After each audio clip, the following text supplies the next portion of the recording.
even at Thanksgiving, no one should accuse us of being Pollyanna. We are, I think, Christian realists, people who understand that the world really is not getting every day in every way better and better. We are, however, Christian believers who understand that in spite of the fact that the world is very imperfect, we still serve a risen Savior who said, "Fear not, for I have overcome the world." In other words, Jesus wants us to understand that there are thorns, but amid them there's still roses. There's pain, but there's still comfort. There's anger, but there's still a Prince of Peace. There's heartache, but there's still hope. There's death, but there is still life beyond life in a place that death cannot take away. Paul understood that. His life was not perfect. He suffered. The people he served suffered. But Paul wrote to those people and said, "I have learned in whatever state I am, whatever condition, there to be thankful, and thus to experience the peace of God that passes understanding." I think that's a great text for us at Thanksgiving. I have learned, whatever the circumstances may be of the moment, whatever condition I may be going through temporarily, whatever's happening around me, as a Christian realist, when he picks up his newspaper, when she turns on her television, those people realize the world is not perfect, but also realize in whatever state I am, there are a lot of reasons for being thankful. Some time ago, I was in a Pizza Hut, which to me was a wonderful thing. It's this huge buffet, all of it fattening. It's not very expensive. You can stay there and eat for an indefinite period of time until somebody finally says, "You need to go." So I was in my element.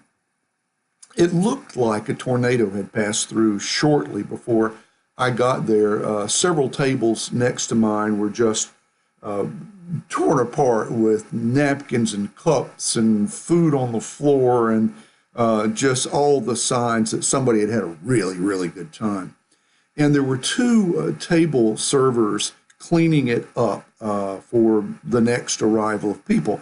And I heard one of them say to the other, she picked up a quarter, a 25-cent tip. And she said, "This is the best tip I've gotten all day." Well, I chuckled and said to her, because I was sitting right there at her elbow, I said, "You know what? If you're excited about a 25-cent tip, you just wait till you see the $50 I'm going to leave you." And she laughed. But then she walked over to my table and she said, "You know who gave me that tip?" I said, "No, ma'am." She said, "There was a group of children in here. As you can tell, they had quite a good time and left quite a mess. They're part of the local Head Start program. Most of them are children who don't have many advantages in their lives. But this quarter," she said, "was left on the table by a little boy who is the poorest of the poor. Until very recently, in fact, she told me, he and his family were living in a rusted out school bus, mom, dad, and 3 children.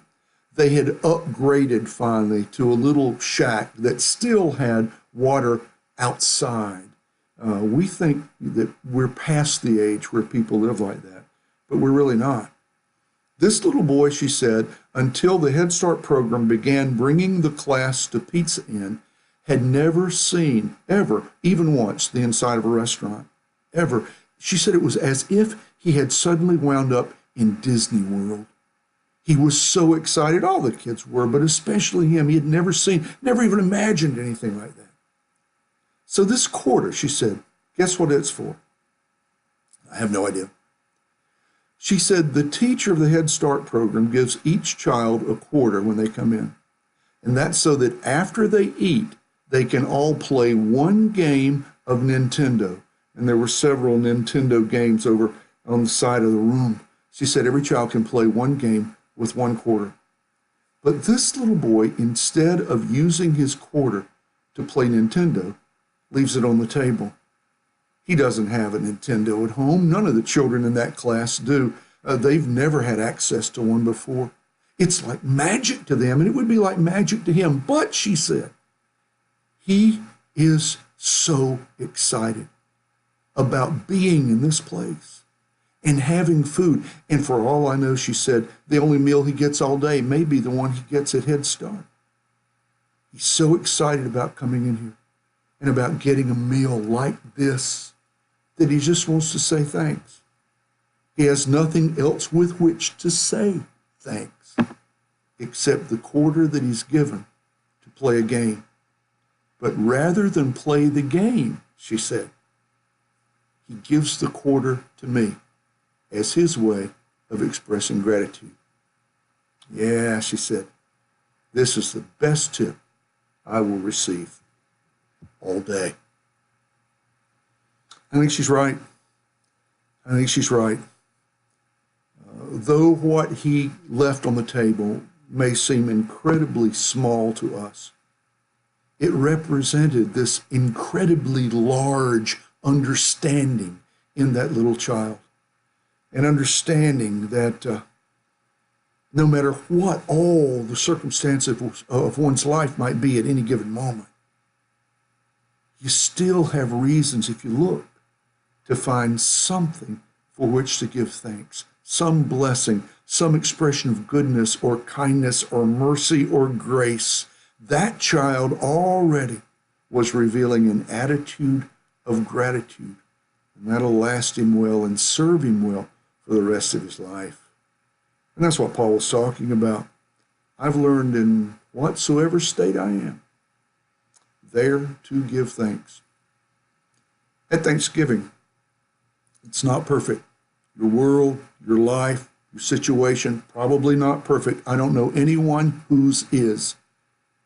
But take a moment to be aware of what you have, of what you have been given, of the blessings that come your way every single day of your life. And then find some way to leave your quarter on the table. Some way to say, in whatever state I am, I have reason for being thankful. And on Thanksgiving, just know that I am thankful for you.